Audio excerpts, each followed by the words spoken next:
챕터 2. 암은 염증성 질환이다. 암은 거의 전적으로 생활습관병에 가깝습니다. 그렇다고 해서 누구를 탓하는 것은 아니지만 우리 모두가 자신의 생활 방식에 대한 선택할 수 있고 이 과정에서 모두 긍정적인 선택을 할 수 있다는 것을 상기시켜 드립니다. 당신은 사무실이나 공공 건물에서는 가스 배출이 안 되는 카펫을 깔고 포름알데히드가 포함된 섬유판 가구를 교체할 수 없을지도 모르지만 당신이 집에 두는 카펫이나 가구는 스스로 선택할 수 있습니다. 이웃이 자신이 마당에 라운드업, 제초제를 뿌리는지 통제할 수 없지만 당신이 소유주에서 사용하는 잡초제가 방법은 선택할 수 있습니다. 음식점에서 음식을 먹을 때 휴가 중이거나 출장 중에 먹는 음식을 직접 통제하지 못할 수도 있지만 집에서 먹는 음식의 종류와 조리법은 당신이 스스로 선택할 수 있습니다. 서구 사회가 단연코 암 발생률이 가장 높다는 사실은 흥미롭습니다. 일본에서 암 발생률이 급증한 것은 1950년대부터인데 일본인들은 서구화되면서 자신들의 전통적인 암 예방 식단을 버리고 서구식 식단의 선택을 통해 서구 사회와 암 발생률도 유사하게 되었습니다. 공통적인 근본 원인. 암은 매우 다양한 것으로 인해 발생됐지만 염증은 분명히 암을 포함한 거의 모든 만성 질환의 주 원인 중 하나로 알려져 있습니다. 염증은 사실상 모든 종류의 암으로 이어지는 일련의 다단계 과정을 유발합니다. 다음 내용과 같은 경험이 있는지 확인해 봅시다.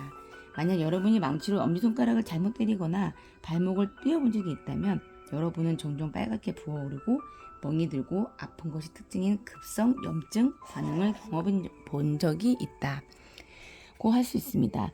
면역체계는 그러한 염증성 스트레스를 중화시키기 위해 백혈구라는 전사들을 내보냅니다. 당신은 한동안 아프고 진통제나 얼음찜질이 조금 필요할 수 있지만 염증 반응은 모두 사라져 버립니다. 인체는 치유되고 영구적인 손상은 남지 않습니다. 통제된 염증은 부상에 대한 몸의 자연스러운 반응입니다. 이와는 대조적으로 만성염증은 완전히 별개의 문제입니다. 낮은 수준의 만성염증은 과도하고 부적절한 염증 반응입니다. 아무 증상도 없을 수 있는 침묵의 살인자입니다. 이는 종종 전혀 눈에 띄지 않게 지나갑니다. 급성 염증에는 눈에 보이는 증상이 있으며 일반적으로 진통제와 함량 증세로 조절됩니다. 만성염증은 증상이 없으며 커큐민과 같은 완전한 무독성 약제로 관리해야 합니다. 생물학의 기본 원리로 돌아가 봅시다. 그다지 어렵지 않습니다. 인간의 면역체계는 외부의 공격으로부터 세포와 조직을 보호하는 것을 돕게 됩니다. 인체 면역계는 간염과 싸우고 외부 침략자로 인식되는 모든 것이 공격을 처리합니다. 이러한 외부 침입자들은 세균, 바이러스, 곰팡이, 간염을 포함한 매우 다양한 형태로 나타날 수 있습니다. 일반적으로 이러한 침입자들은 환경 요인이 해당됩니다.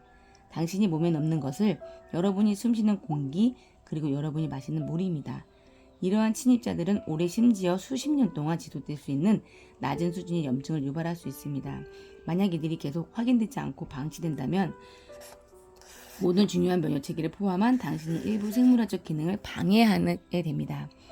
만성염증은 제1장에서 설명한 것과 동일한 생활 방식 선택에 의해 발생합니다.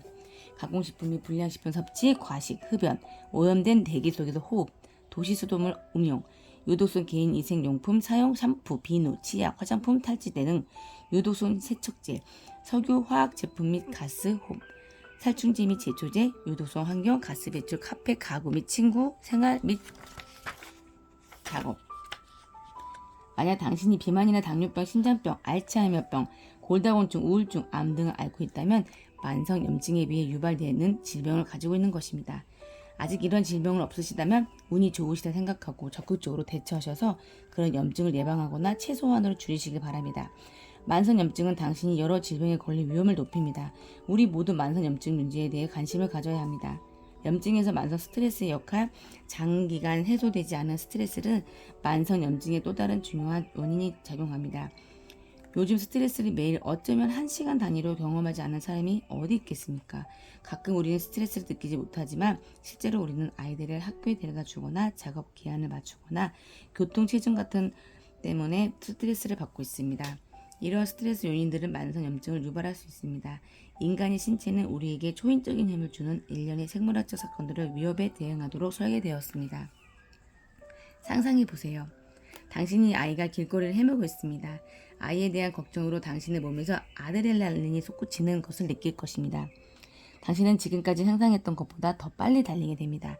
차 사이로 뛰어다니고 심장이 두근거리고 뇌는 엄청나게 당신의 아이에게 집중되고 극도로 예민해집니다. 마침내 당신이 귀한 아이를 무사히 찾았을 때 당신은 숨을 참으며 달려왔던 사실도 모른 채 안도의 한심을 크게 내쉬고 됩니다. 당신이 아이를 안전한 곳으로 무사히 데려왔을 때 마침내 당신은 바닥에 주저앉아 안심하여 지쳤음을 느끼게 될 것입니다. 당신은 자신도 자각하지 못한 채 인류가 태어날 때부터 인간에게 뿌리내린 본능적인 스트레스와 방출 반응을 보여주었습니다. 생물학적으로 심각한 스트레스 상황이 발생하면 부신에서 아드레날린, 코르티솔, 및 기타 화학 물질의 홍수를 방출하며 다음 몇 분의 안에 생존이 필요하지 않는 모든 신체 시스템을 차단합니다. 소화가 느려지고 상처 치유가 보류되고 가는 에너지를 위해 저장된 포도당을 방출했습니다. 따라서 몇 페이지 전에 논의한 급성염증과 마찬가지로 교통체증에서 자녀를 구하는 것은 시작, 중간, 끝이 있는 위협입니다. 몇 초 기껏해야 1분 안에 일어납니다. 우리 조상들은 생명을 위협하는 상황들을 자주 겪었습니다. 이러한 위기의 대부분은 휴식과 안도의 시간으로 끝났습니다. 이제 다시 현재로 시야를 돌려봅시다. 우리는 생명을 위협하는 사건들을 거의 경험하지 않지만 스트레스는 계속 쌓이고 해소되지 않고 매 시간 매일 쌓입니다. 당신의 아이가 도로 한복판에서 헤매는 위협에 심장이 두근거릴 정도의 스트레스는 아니지만 당신의 몸은 정확히 같은 방식으로 반응하고 있습니다. 비록 그 위협이 단지 여러분의 자녀의 낮은 시험 성적, 직장에서 겪는 마감일에 대한 스트레스 혹은 배우자의 말다툼 뿐일지라도 말입니다. 그리고 중요한 것은 우리가 몸과 마음의 절실히 필요하는 회복 시간에 그다지 관심을 두거나 노력하지 않습니다. 만성 스트레스는 만성 염증의 어머니입니다. 만성 염증이 있으면 어떻게 되는가? 저는 이미 만성 염증이 인체에 미치는 많은 파괴적인 영향 중 하나는 건강한 면역 체계를 손상시키는 것이라고 언급했습니다. 이는 또한 세포의 DNA를 손상시키는 활성산소 분자의 생성을 유발합니다. DNA는 새로운 세포를 만드는 방법에 대한 설계도에 해당됩니다. 설계도가 손상되면 새로운 세포는 결합을 가집니다. 심지어 암세포로 바뀔 수도 있습니다. 면역체계에 의해 외부 침입자로 인식되는 이러한 염증 유발은 당신을 다양한 질병에 노출시키면서 서서히 단계적 변화가 정을 진행시킵니다. 강하고 건강한 면역체계는 독감 바이러스든 심지어 가끔은 일어나는 패스트푸드 공격이든 침입자를 쉽게 처리할 수 있습니다. 하지만 평생에 걸쳐 외부 침입자들이 공격이 누적되면 당신이 면역체계가 약해집니다. 얼마 후 이 침입자들은 약점을 찾기 시작하고 점차 중요한 유전자의 돌연변이를 일으키는 방법을 발견합니다. 당신이 약화된 면역체계는 하나, 둘, 수천 개의 유전자, 심지어 수백만 개의 세포의 손상을 회복할 방법이 없는 방어 기전입니다. 그래서 그들은 계속 중식합니다. 씨앗이 뿌려졌습니다. 많은 것들이 잘못되기 시작합니다. 모든 세포는 수명이 정해져 있고 이 과정은 세포자멸사나 프로그램화된 사멸에 의해 매우 효율적으로 조절됩니다. 면역체계가 손상되면 사망신호를 조절하는 유전자에 영향을 미칠 수 있습니다. 사망신호를 받지 못하는 세포들은 정상적인 수명을 훨씬 넘어서도 계속 살아갑니다. 새로운 세포가 계속돼서 태어나면 반면 오래된 세포는 죽지 않기 때문에 세포들은 계속 대량으로 쌓여갑니다. 이 오래된 세포 정체는 본질적으로 종양과 암의 형성을 이끕니다. 다시 말하자면 암은 다른 정상세포의 비정상적인 성장으로 볼 수 있습니다. 암은 정상세포가 사멸되지 않고 비정상적으로 성장하고 불멸의 세포가 되어 계속 쌓이며 형성된 종양입니다. 오래된 세포 정체가 반드시 항상 암의 형성으로 이어지는 것은 아니지만 신체의 다른 부분에서 영향을 미칠 수 있습니다. 예를 들어 오래된 세포가 췌장에 뿌리를 내리면 췌장샘 세포의 자연 재생을 방해하며 결국 신체의 인슐린 생산 능력을 손상시키고 당뇨병을 유발할 수 있습니다. 뇌에서 염증은 유전의 기능을 손상시켜 알츠하이머병을 유발할 수 있습니다. 암세포는 놀라울 정도로 영리합니다. 저는 다음 말이 과학적이지 않은 것을 잘 알고 있지만 이 사약한 작은 세포들이 두 뇌를 가지고 있는 것 같습니다. 암세포는 우리가 시도하는 거의 모든 유형의 치료를 방해합니다. 암세포는 신체의 다른 부분에서 영양분을 섞고 자신의 성장을 위해 혈액 공급을 돌립니다. 그들은 심지어 스스로 먹여 살리고 생존하기 위해 새로운 혈관을 성장시킵니다. 이 과정을 혈관 sinh 생이라고 합니다. NF-kappaB는 세포 내부의 염증을 조절하는 가장 중요한 세포 인자 중 하나입니다. 이는 인체 염증 반응의 중심입니다. 깊은 과학적 설명 없이 NF-kappaB가 염증을 일으키는 단백질이라는 것을 아는 것은 중요한데, 이것은 수백 개의 다른 유전자들이 결국 행동하는 방식과 밀접하게 연관되어 있습니다. 대부분이 건강한 세포에서 NF-kappaB 수준은 매우 엄격하게 제어됩니다. 그러나 때때로 그것은 감염 가능이 되어 거의 알러지 반응처럼 염증 균형을 무너뜨립니다. 결국 NF-kappaB의 과잉 활동에 의해 유발된 장기간의 염증 반응은 암을 유발하고 촉진시킬 수 있습니다. 만성 염증을 퇴치하는 치명적인 약물.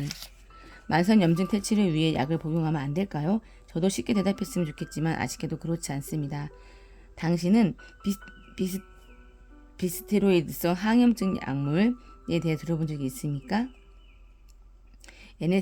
NSAIDs는 염증, 발열, 통증을 치료하는 약에 대한 과학 용어일 뿐입니다.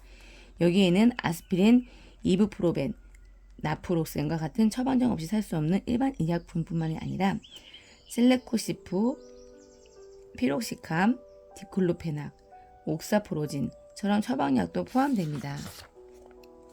처방약물이든 아니든 이러한 약물은 염증을 차단하기 위한 사이클로오시제나 COX1 및 COX2 효소 경로 억제라고 불리는 집단에 속하는 것입니다.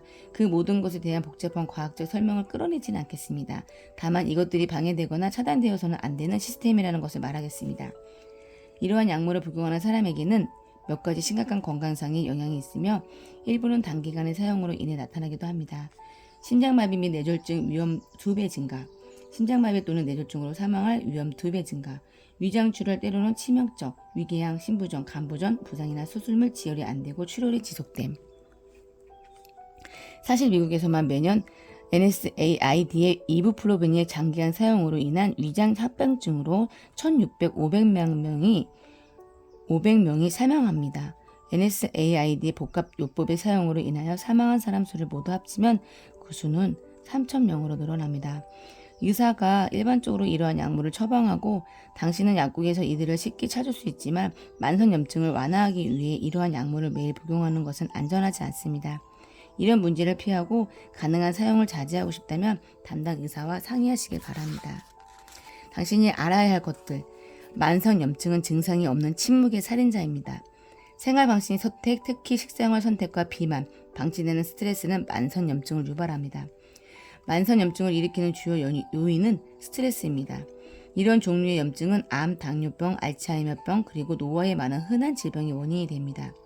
만성 염증은 면역체계를 교란시켜 통제되지 않는 세포 재생과 암을 가능하게 하는 세포 손상을 초래합니다. 소염제는 오히려 문제를 악화시킬 수 있습니다. NSAID의 장기 사용은 만성 염증을 줄이기 위한 해결책이 아니기 때문에 피해야 합니다.